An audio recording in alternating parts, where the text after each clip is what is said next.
Chapter 3. Missy? Diana tore her gaze from the sketch to stare at him. You know her? You mean she's real? She sounded shaken now, and there was a new tension in her body, as though she were poised to run. Quentin got a grip on himself, realizing in the same instant that his grip on her arm had tightened unconsciously. She didn't seem to notice, but he forced his fingers to relax at least a little, and someone to smile he hoped was reassuring. You've captured her beautifully, he said, keeping his tone casual. I could never forget those sad eyes. But I don't know who she is. I don't know anyone named Missy. Maybe you've just forgotten, he suggested. It was a long time ago. What? Quentin swore silently and tried again. Look, Diana, why don't we talk about this over lunch? Why don't we talk about it here? Seemingly noticing his grip for the first time, she pulled her arm free. Who is Missy, Quentin? He forced himself to look at the sketch again, consideringly this time, asking himself if the resemblance he had first seen really existed. There was, after all, no reason to further upset Diana if he'd imagined the similarity. Except he hadn't, because that was Missy. Not an image that merely resembled her, but her. The big, sad eyes, long, dark hair, the oval face with its stubborn chin. Even the way she was standing, one foot tucked behind the other ankle, balancing easily, was characteristic. And it was painful how vividly alive she was in his mind. Quentin? He looked at Diana, fully aware that he wasn't much good at hiding his feelings. Maybe it's just my imagination, he suggested. Spacing the words for emphasis, she said, Do you know who this girl is? Was, he said finally, who she was. Missy Turner was murdered, Diana, at the age of 8, here at the lodge, 25 years ago. She stared at him, drawing a slow, deep breath, then said with what was obviously a tenuous calm, I see. Then I must have seen a photograph somewhere. Do you remember seeing one? No, but my memory isn't the best. Some of the medications I've been on stole time from me. He thought that was one of the most wrenching things he'd ever heard, despite her matter-of-fact tone, and had to clear his throat before saying, We can figure this out, Diana, but not standing here. Why don't we have lunch out on the veranda, if you like, in the sunshine, and talk? Again, her wavering was visible, and Quentin spoke quickly to persuade her. You came here for a reason. One more round of self-examination, remember? And in the process of that self-examination, you drew an amazing picture of a little girl who died 25 years ago. A little girl whose murder I've been trying to solve most of my adult life. There must be an explanation for that, and I think we both need to find it. It's worth a conversation over lunch, isn't it? Yes, she replied slowly. Yes, I think it is. Good, thank you. Diana looked at the sketch a moment longer, then carefully tore that page from the pad and rolled it up. She slid it inside the oversized tote bag hanging on the side of her easel, then took off the smock she wore and hung it in place of the tote bag. Quentin noticed that the tote bag held a smaller version of the sketch pad on the easel, but didn't comment as she put the strap over one shoulder and indicated with a nod that she was ready to leave. It wasn't until they reached the door that she realized something, asking, Was I here alone when you came in? Where was Beau? He left when I got here. Quentin didn't elaborate and hoped she wouldn't question him further on the subject.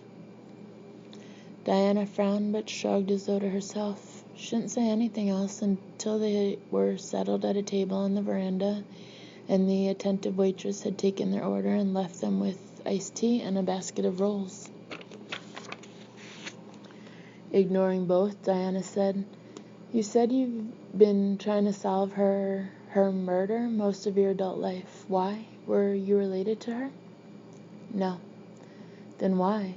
If it was 25 years ago, you had to be no more than a child yourself. I was 12. Were you here when it happened?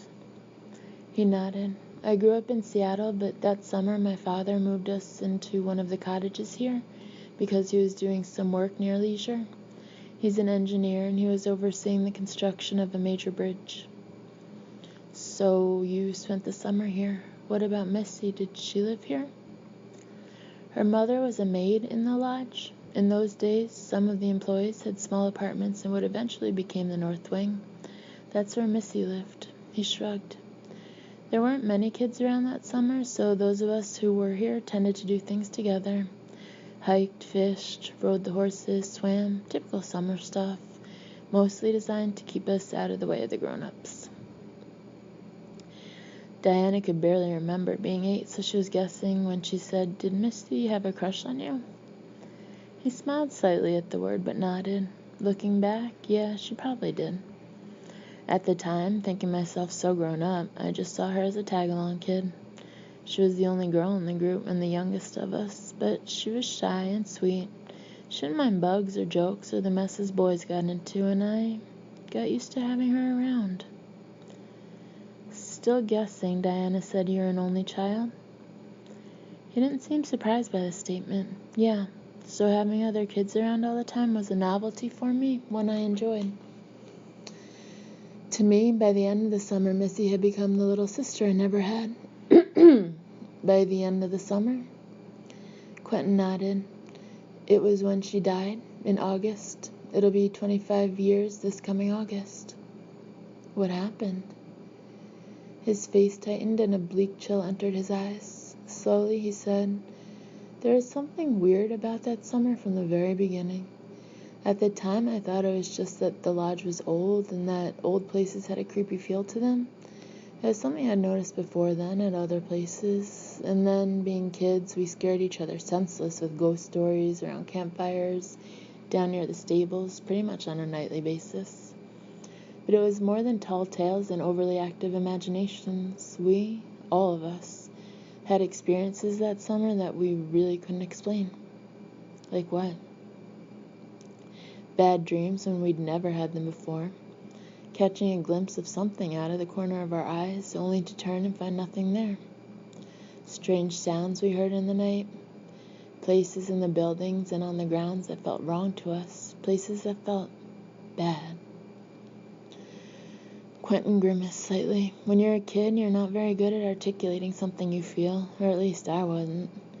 All I knew is that there was something wrong here, and I should have told someone. Diana, intent, frowned slightly. "You blame yourself for what happened to Missy because of that?" "Not just because of that," he said, "because Missy was afraid. Because she tried to tell me what she was afraid of, and I didn't listen. Not then, and not 2 days later when she tried to tell me again. That was the last time I saw her alive."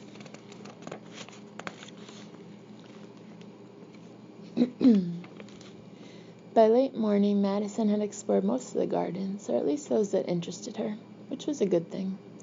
She had returned obediently to the main building and inside to have an early lunch with her parents, and reluctantly promised afterward to stay inside because storms were forecast for the afternoon. Since she was an independent child and not the sort to be destructive or get herself into trouble, her parents didn't object when she announced her intention of exploring inside as she had the gardens. "But remember the rule, Madison," her mother said. "Stay out of other people's rooms. Why don't you go to the library or the game room?" "I probably will, Mama. Come on, Angela." She left her parents in their 2-bedroom suite, the orchid room officially, and set off with her canine companion to explore. She did check out the game room, finding one other child in there, a boy of perhaps 10 who was utterly absorbed in the video game he was playing.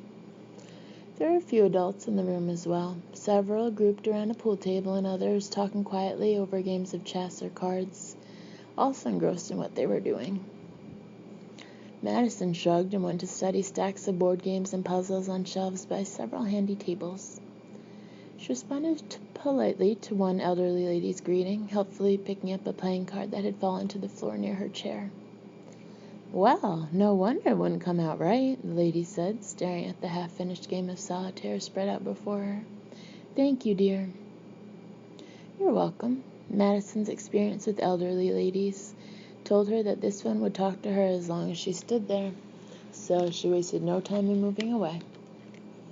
It wasn't that she didn't like elderly ladies, it was just that she wanted to see what else the hotel had to offer. They were supposed to stay here for a whole week, and Madison was determined to explore her options. She left the game room and continued on, saying to Angelo, "I think you're the only dog here." Angelo hesitated, whining, when she turned down the long hallway leading to the north wing, and she said impatiently, "You didn't want to go into the Zen garden either, but we had fun in there, didn't we?" The little dog whined again, but when his favorite person in the whole world continued without pausing, he hurried to catch up, ears and tail lowered in unhappiness. "You're a baby," Madison informed him. "I told you that you don't have to be afraid of them. They've never hurt us before, have they?" Whatever Angelo thought about that declaration, he kept to himself, sticking close to Madison as she explored 2 sitting areas and a couple of short hallways before going up the stairs to the next floor. "Madison!" She smiled at the little girl beckoning from the other end of the hall and hurried toward her. "Hey, I was beginning to think I'd never find you." "I said I'd be here, didn't I?" her new friend replied. "Yeah, but you didn't say where." Madison joined her at the T-junction of the hallway, looking to the left and the right to find 2 more shorter corridors. "What's up here? Be quiet, Angelo," she added in an aside to her whining dog. "There's a secret place. Want to see?" "Like a secret room or something?" Madison liked that idea. "Where?" "Follow me." Her new friend led the way toward a dark green door at the end of the hallway. Whining louder, Angelo followed them. Diana pushed her plate away and said, "It's no use. I can't just eat and pretend I'm not waiting for the rest of your story." Since he didn't have much appetite himself, Quentin didn't protest except to say murder isn't the best thing to talk about over lunch. "Well, you should have thought of that before you suggested it." "I did," he smiled wryly, "but I also thought you'd be more willing to sit and talk if the setting was unthreatening. Lunch on a sunny veranda, other people near, no reason to feel crowded or cornered." "Why would I feel that way in any case?" "It was an impression I got this morning, that the observation tower was too small, even open as it is, that you felt uneasy there. Then again, maybe it was just me." He gazed at her steadily. Somewhat evasively, she said, "You seem to get a lot of feelings about places, about this place." Quentin allowed the shift in subject, still cautiously feeling his way with her. "Some people, to varying degrees, of course, are sensitive to their surroundings," he said matter-of-factly, pushing his own mostly untouched plate away. "Our brains are apparently hardwired to pick up electrical and magnetic impulses that most people aren't aware of." "How is that possible?" She was toying with her glass, frowning a bit. "How could it not be? It's the way the human brain works, Diana, by transmitting electrical impulses, energy. And energy is all around us. It only makes sense that some people possess a stronger than average sensitivity to that energy. I mean, as a species, we throw out an occasional genius or inexplicably gifted person, a Mozart or an Einstein or a Hawking. Their brains seem to work differently from the norm, but it doesn't make them less human," he shrugged. "I think we're just beginning to understand how the mind really works. Who knows what we'll define as normal in the years and generations to come." Slowly, she said, "So you really do feel things about places, about people?" "A bit, though it's not my strong point," he replied easily. "But a place like the Lodge has such a long history. It's not all that surprising that its energy would be unusually strong enough so that even I can pick up on it sometimes. A clairvoyant or a medium would probably sense a lot more." She blinked. "You're talking about ESP?" "I guess some people still call it that, or the paranormal." He shrugged again, keeping his tone casual. "The very idea of psychic ability is still denied by many in the mainstream, but as more and more research is being done, we're learning that very few things are impossible when it comes to the human mind." "You seem to know a lot about it," she said slowly. Quentin followed his instincts. The unit I belonged to was designed around the idea that psychic abilities could be channeled constructively and used as investigative tools. So we've done plenty of research and have several years of experiences now to study and draw on. Empirical evidence, the scientists call it. Not absolute scientific proof, but we're getting there. You believe you're psychic? He could hear the tension in her voice and answered carefully. I have the ability to use my 5 senses with more control and precision than most people, given the belief that it was possible and years of practice. And yes, I believe I possess an extra ability most others don't have or can't tap into. What ability? The tension was growing. Sometimes I know things before they happen. Diana sat back abruptly and crossed her arms before her. So you can see the future? Tell me my fortune? I don't see anything, Quentin said. I don't read tarot cards or gaze into a crystal ball or study the lines on someone's palm. His voice was dry now. I just know things sometimes before they happen. Just, she muttered. It's a perfectly human ability, Diana, even if it is a rare one. How can you possibly know something is going to happen before it does? That doesn't make sense. It's one ability we really can't explain scientifically, he admitted. Using today's science, that is. If time is linear, as we believe it is, then it certainly doesn't seem possible that the human mind could, as you say, perceive something that hasn't yet happened. Then again, maybe we don't understand time any better than we understand our own minds. She drew in a deep breath and let it out slowly. I have enough trouble with reality as it is, thank you.